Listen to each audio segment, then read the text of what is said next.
অটোক্যাডে আজকে আমরা ফুট ইঞ্চি নিয়ে ড্রয়িং করব। আমরা এখানে একটা ড্রয়িং তৈরি করে রেখেছি। এই ড্রয়িংটাকে কাজে লাগিয়ে আমরা এই ফাইলে একটা ড্রয়িং করব। আমরা এখানে দেখতে পাচ্ছি এই ড্রয়িংয়ে বলা আছে এটা একটা প্ল্যান এবং এর স্কেল সেট করা আছে 1 inch is equal to 8 feet. এই স্কেল ধরে আমাকে ড্রয়িং করতে হবে।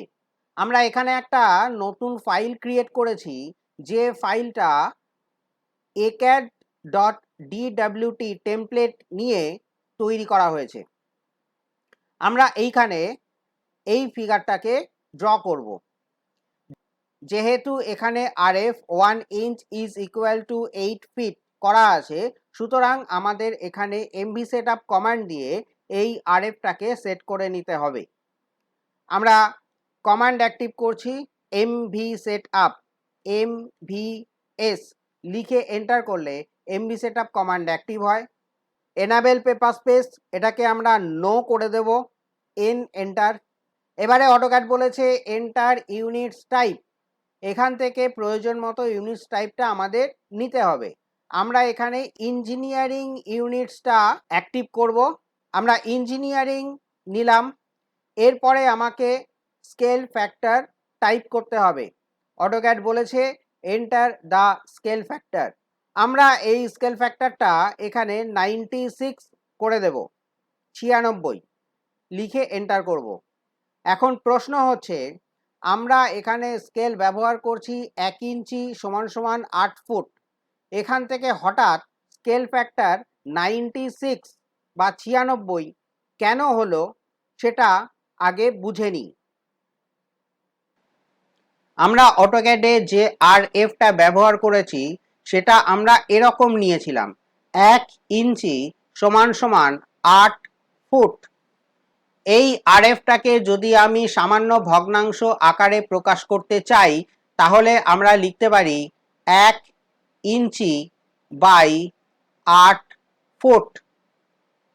কিন্তু আমরা জানি রিপ্রেজেন্টেটিভ ফ্র্যাকশন বা RF এর কোনো একক হয় না, অর্থাৎ আমরা বলতে পারি RF সবসময় ইউনিটলেস হয়। এখানে আমরা দেখতে পাচ্ছি ওপরে লব অংশের একক হচ্ছে ইঞ্চি, আর নিচে যে হর অংশটা আছে তার একক হচ্ছে ফুট। এখন এই ভগ্নাংশটাকে যদি আমরা ইউনিটলেস করতে চাই, তাহলে লব অংশের একক এবং হর অংশের একক দুটোই একই রকম হতে হবে। সুতরাং আমরা এখানে লব অংশে ইঞ্চি আছে থাকবে, হর অংশের যে ফুট আছে সেই ফুটটাকে আমরা ইঞ্চিতে পরিবর্তন করে নেব। আমরা জানি 1 ফুট = 12 ইঞ্চি। সুতরাং আমাদের এখানে যে 8 ফুট আছে সেই হিসাবে 8 ফুট = হয়ে যাবে 8 গুণ 12 ইঞ্চি। সেখান থেকে আমরা পাচ্ছি 8 ফুট = 96 ইঞ্চি। তাহলে আমরা এই ভগ্নাংশটাকে এইভাবে লিখতে পারি, 1 ইঞ্চি ভাগ 96 ইঞ্চি। আমরা এখানে দেখতে পাচ্ছি লব অংশের ইউনিট ইঞ্চি আছে, হর অংশের ইউনিটও ইঞ্চি আছে। সুতরাং আমরা বলতে পারি এই ভগ্নাংশটার মান 1/96, 1/96, যার কোনো একক নেই। সেখান থেকে আমরা এই ভগ্নাংশটাকে যদি অনুপাতের আকারে প্রকাশ করি, তাহলে আমরা পাচ্ছি 1:96। এটাই হচ্ছে সেই কাঙ্ক্ষিত RF, যার মান 1 ইঞ্চি = 8 ফুট। সুতরাং আমরা এখানে বলতে পারি 1 ইঞ্চি = 8 ফুট এর মান হচ্ছে 1:96। আর সেই কারণেই আমরা যখন MV সেটআপ কমান্ড নিয়ে স্কেল ফ্যাক্টর ডিফাইন করতে যাচ্ছি, তখন আমরা স্কেল ফ্যাক্টর সেট করে নিয়েছি 96। আমরা বুঝে নিলাম কেন এখানে আমরা স্কেল ফ্যাক্টর 96 টাইপ করছি। আমরা 96 লিখলাম, লিখে এন্টার করে দিলাম। এবারে পেপার উইথ ডিফাইন করতে বলেছে অটোক্যাড। আমরা A4 সাইজের ড্রয়িং শিট ব্যবহার করব এবং সেটা ইঞ্চি ইউনিটের আসবে। সুতরাং আমরা এখানে পেপার সাইজ দেব 11 ইঞ্চেস বাই 9 ইঞ্চেস। এখানে পেপার উইথ চাইছে, আমরা পেপার উইথটাকে 9 ইঞ্চি করে দিচ্ছি, 9 এন্টার। আর পেপার হাইট 11 ইঞ্চি করে দিচ্ছি, 11 এন্টার।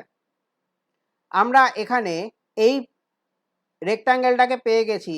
এই রেক্ট্যাঙ্গেলটা হচ্ছে আমার ড্রয়িং শিট বাউন্ডারি। এর মধ্যে আমরা ড্রয়িং করব, যেখানে RF 1:96 সেট করা আছে। আমরা ড্রয়িং করা শুরু করি। লাইন কমান্ড নিচ্ছি, অর্থটাকে অন করে নিচ্ছি। এখানে লাইনের লেন্থ আছে 13 ফুট। আমি 13 লিখলাম, সঙ্গে ফুট সিম্বল দেব, দিয়ে এন্টার করে দেবো। 13 ফিট লাইন ড্র হয়ে যাবে। এইবার এদিকের লাইনটা ড্র করতে হবে 11 ফুট 10 ইঞ্চি। আমরা 11 লিখে ফুট চিহ্ন দেব অ্যাপোস্ট্রফি, এবং 10 ইঞ্চি ভ্যালু দিয়ে আমরা ইঞ্চি সিম্বল দেব ডাবল কোট, দিয়ে এন্টার করলে 11 ফুট 10 ইঞ্চির একটা লাইন ড্র হয়ে যাবে। করলাম। আবার এটা হবে 13 ফুট, 13 লিখে ফুট চিহ্ন দিলাম, এবং এই বরাবর যাবে 11 ফুট 10 ইঞ্চি। 11 ফুট আর 10 লিখে এন্টার করলেই 11 ফুট 10 ইঞ্চি অটোক্যাড অ্যাকসেপ্ট করে নেবে। মনে রাখতে হবে ইঞ্চির সিম্বলটা না দিলেও চলবে, মানে এখানে ডবল কোট যদি আমি নাও দিই তাহলেও অটোক্যাড বুঝে যাবে এটা 10 ইঞ্চিকে রিপ্রেজেন্ট করছে। কিন্তু যদি আমি সিঙ্গেল কোট বা অ্যাপোস্ট্রফি বা ফুট চিহ্নটা না দিই তাহলে কিন্তু অটোক্যাড ফুট বুঝতে পারবে না। আমরা 11 ফিট 10 লিখে এন্টার করে দিলাম, লাইনটা ড্র হয়ে গেল, যার লেন্থ হলো 11 ফুট 10 ইঞ্চি। এবার আমরা বাকি ড্রয়িংটা কমপ্লিট করে ফেলি অফসেট কমান্ড আর ফিলেট কমান্ডের সাহায্যে। এখানে ওয়াল থিকনেস দেওয়া আছে 10 ইঞ্চি, সুতরাং আমরা সেইভাবেই ওয়াল থিকনেসটাকে প্রোভাইড করব।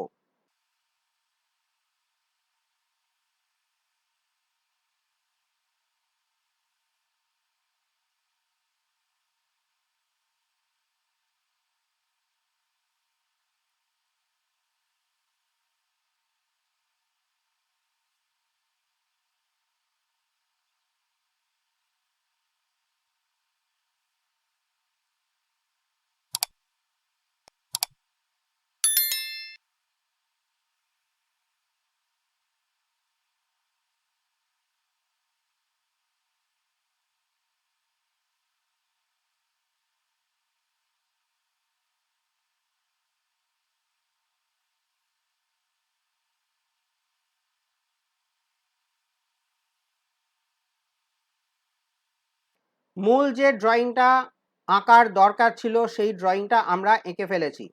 এইবারে আমরা ডাইমেনশন অ্যাড করব।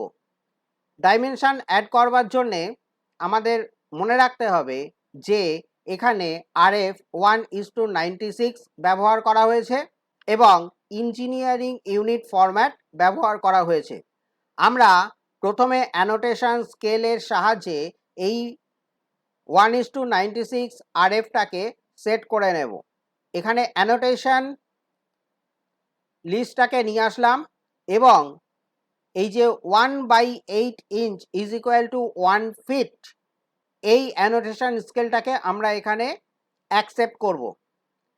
এখানে আমাদের ড্রয়িং শিটে বলা ছিল scale is equal to 1 inch is equal to 8 feet, আর তারই করেসপন্ডিং বা তারই অনুরূপ ভ্যালু হচ্ছে 1/8 ইঞ্চি সমান সমান 1 ফুট। এখন এই 1 ইঞ্চি সমান সমান 8 ফুট এই স্কেলটা কি করে 1-এর 8 ইঞ্চি সমান সমান 1 ফুট তার করেসপন্ডিং হয়ে গেল সেটা আমরা আগে বুঝে নিই। আমরা ড্রয়িং করবার সময় স্কেল বা আরএফ নিয়েছি 1 ইঞ্চি সমান সমান 8 ফুট। আমরা যখন অ্যানোটেশন স্কেল থেকে অপশন চুজ করছি তখন আমরা এই অপশনটাকে চুজ করছি, সেটা হচ্ছে 1-এর 8 ইঞ্চি সমান সমান 1 ফুট।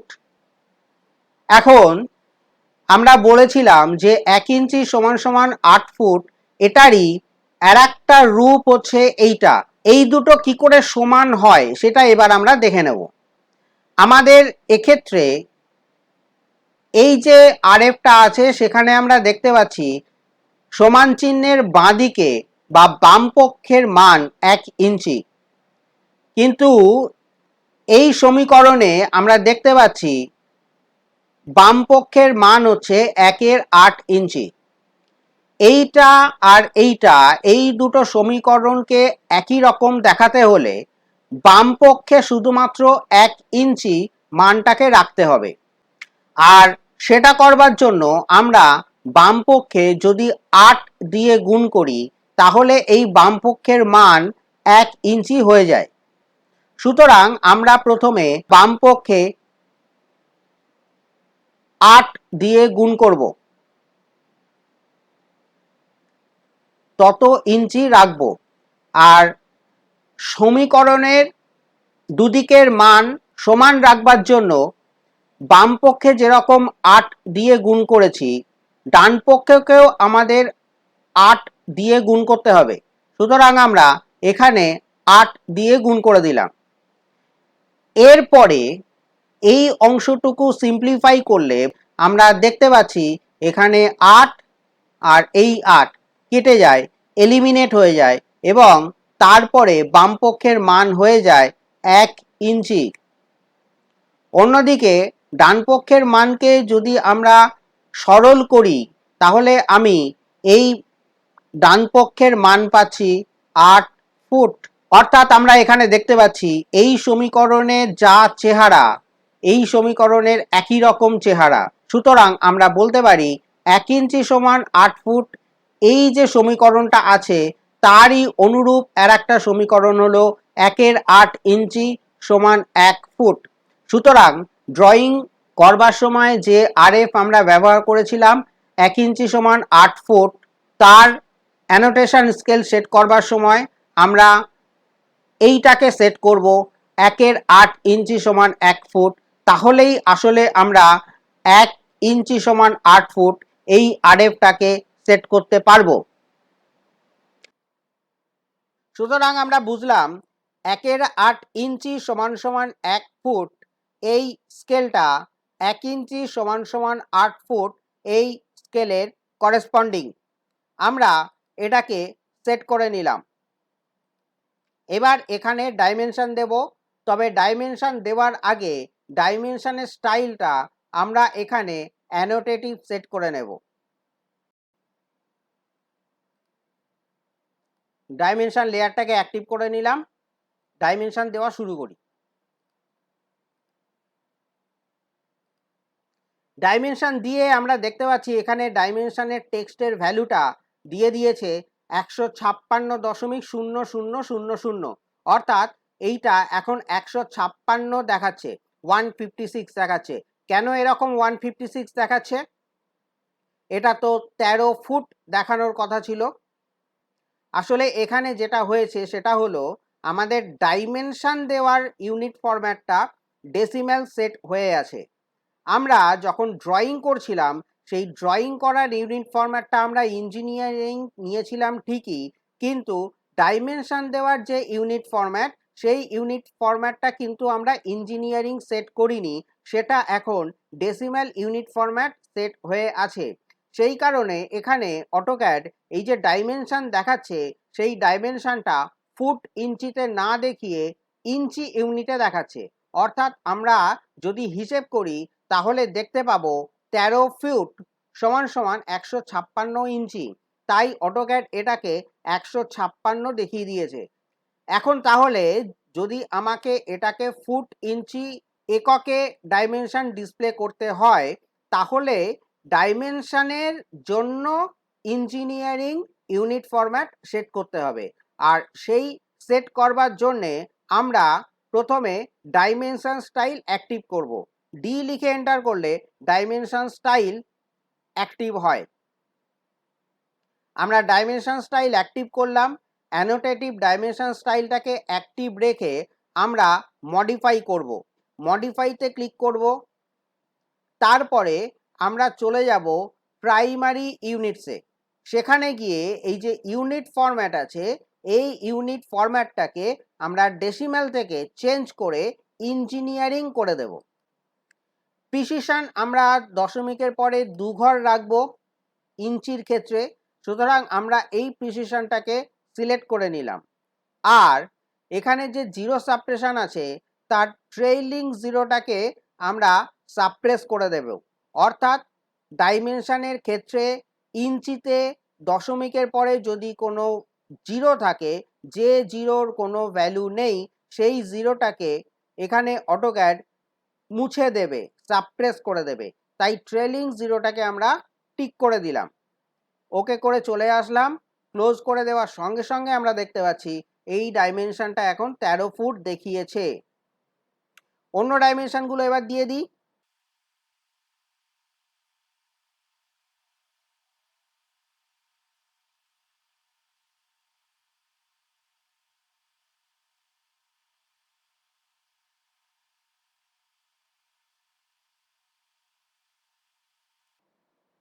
আমরা এখানে ডাইমেনশন দেওয়া কমপ্লিট করে ফেলেছি, কিন্তু দেখতে পাচ্ছি ড্রয়িং আমাদের এখানে ভুল হয়ে গেছে।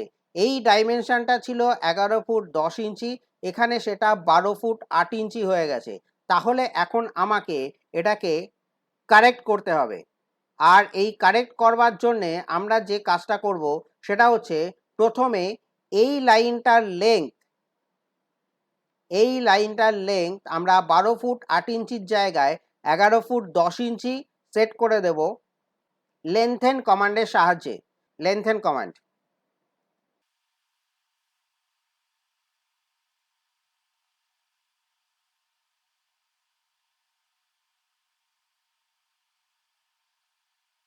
আমরা লেন্থেন কমান্ডের সাহায্যে এই লাইনটার লেংথ 12 ফিট 8 ইঞ্চেসের পরিবর্তে 11 ফিট 10 ইঞ্চ করে দিয়েছি।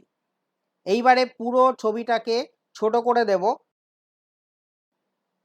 এখান থেকে নিচের অংশটুকুকে মুভ করিয়ে।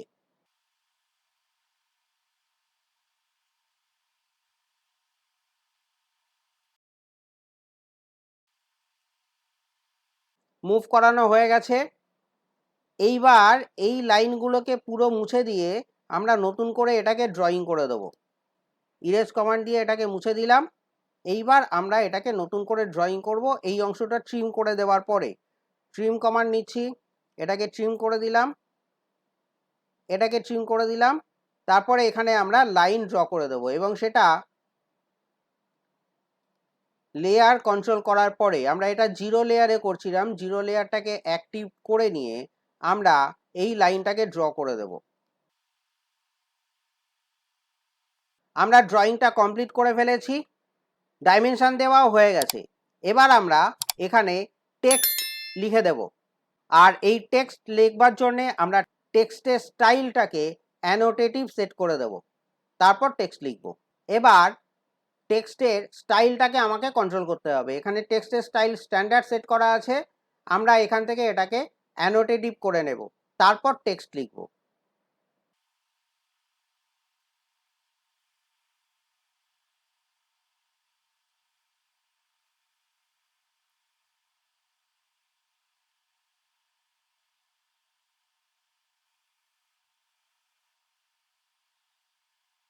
আমাদের এখানে ফিগারের ডাইমেনশন দেওয়া হয়ে গেছে, টেক্সট লেখা হয়ে গেছে, ফিগার ড্রয়িং কমপ্লিট।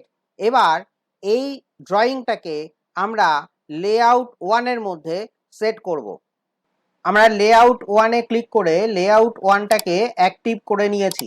আমরা এখানে প্রথমে ভিউপোর্টটাকে মুছে দেব। এটাকে সিলেক্ট করে কিবোর্ড থেকে ডিলিট কি প্রেস করে এটাকে মুছে দিলাম। এবার এই পেজটার সাইজ আমরা A4 সেট করব। লেআউট ট্যাবের মধ্যে লেআউট প্যানেলের মধ্যে আমরা পেজ সেটআপ আইকনে ক্লিক করে page setup manager dialog box open করলাম। এখান থেকে আমরা মডিফাই করে পেজ সেট করব। প্রিন্টার নেম আমরা এইটা সেট করে নিলাম DWF6E plot PC3। Paper size আমরা এখানে 8.5 ইঞ্চি বাই 11 ইঞ্চি সেট করে দিয়েছি।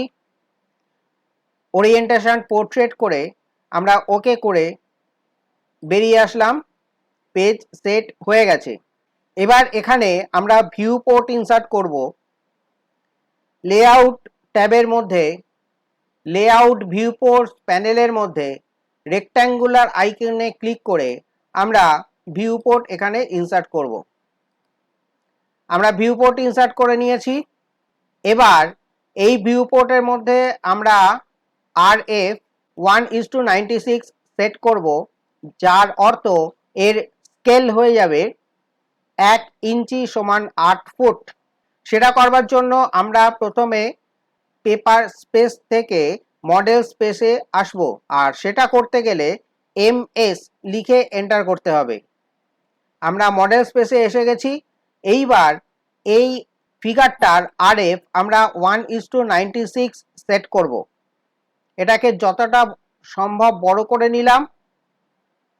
এবার অ্যানোটেশন স্কেল থেকে এটাকে 1/8 ইঞ্চি সমান 1 ফুট এই RF সেট করে দিলাম। ফিগারটা সেট হয়ে গেল, যেখানে RF 1:96 অ্যাডজাস্ট হয়ে গেছে। এইবার মডেল স্পেস থেকে পেপার স্পেসে এসে আমরা এই ভিউ পোর্টটাকে আমাদের প্রয়োজন মতো রিসাইজ করে দেব। আমরা PS লিখে এন্টার করলাম। পেপার স্পেসে এসে আমরা এই ভিউ পোর্টটাকে প্রয়োজন মতো অ্যাডজাস্ট করে দিলাম। ভিউ পোর্ট যেরকম সেট করার কথা, যে সাইজে রাখার কথা, আমরা সেটা সেট করে দিয়েছি। এবার এই ভিউ পোর্ট বাউন্ডারিটাকে হাইড করে রাখতে হবে, আর সেটা করবার জন্যে আমাদের একটা লেয়ার বানাতে হবে। আর সেই লেয়ারের মধ্যে আমরা ভিউ পোর্ট বাউন্ডারিটাকে রেখে লেয়ারটাকে অফ করে দেব। লেয়ার বানিয়ে নিই। ভিউ পোর্ট বাউন্ডারিটাকে সিলেক্ট করে আমরা এই ভিউ পোর্ট বাউন্ডারিটাকে ভিপোর্ট লেয়ারের মধ্যে এনে রাখলাম। এসকেপ করে গ্রিপ থেকে বেরিয়ে আসলাম। এবার ভিপোর্ট লেয়ারটাকে অফ করে দিলাম। তাহলে ভিউপোর্ট বাউন্ডারিটা এক্ষেত্রে হাইড হয়ে গেল, ফিগারটা থেকে গেল। এখান থেকে আমরা সরাসরি প্রিন্ট বার করে নিতে পারবো। A4 সাইজের পেজ হবে ইঞ্চি একক অনুসারে, এবং 1 ইঞ্চি সমান 8 ফুট স্কেল ধরে এই ফিগারটা প্রিন্ট হয়ে যাবে। এইভাবে আমরা ফুট ইঞ্চি এককে ড্রয়িং সেট করতে পারি MB সেটআপ কমান্ড ইউজ করে, এবং লেআউট সেট করতে পারি ভিউ পোর্ট ব্যবহার করে। তো এই ছিল আজকের পর্ব। পরের পর্বে আমরা এডিটিং উইথ গ্রিপ অর্থাৎ গ্রিপ ব্যবহার করে কিভাবে অটোক্যাডের ফিগারকে এডিট করতে হয় তা নিয়ে আলোচনা করব। আজকের ভিডিওটা যদি ভালো লেগে থাকে তাহলে অবশ্যই লাইক করবেন, শেয়ার করবেন, আর এই ভিডিও সম্পর্কে কোনো মন্তব্য থাকলে অবশ্যই কমেন্ট করে জানাবেন। অটোক্যাড সম্পর্কে যদি কোনো প্রশ্ন থাকে তাহলে কমেন্টে জানাতে পারেন। চ্যানেল সম্পর্কে কোনো প্রপোজাল থাকলে কমেন্টে জানাতে পারেন। প্রয়োজন বোধ করলে আমাকে ইমেল করে জানাতে পারেন। ইমেল আইডি স্ক্রিনে দেওয়া আছে। চ্যানেলটাকে সাবস্ক্রাইব করবেন আর নোটিফিকেশন বেল আইকনটাকে অন করে দেবেন, যাতে নতুন ভিডিও আপলোড হলেই আপনার কাছে নোটিফিকেশন চলে যায়। কথা হবে পরের পর্বে। ততক্ষণ পর্যন্ত অটোক্যাড করতে থাকুন, অটোক্যাড শিখতে থাকুন। ধন্যবাদ, নমস্কার।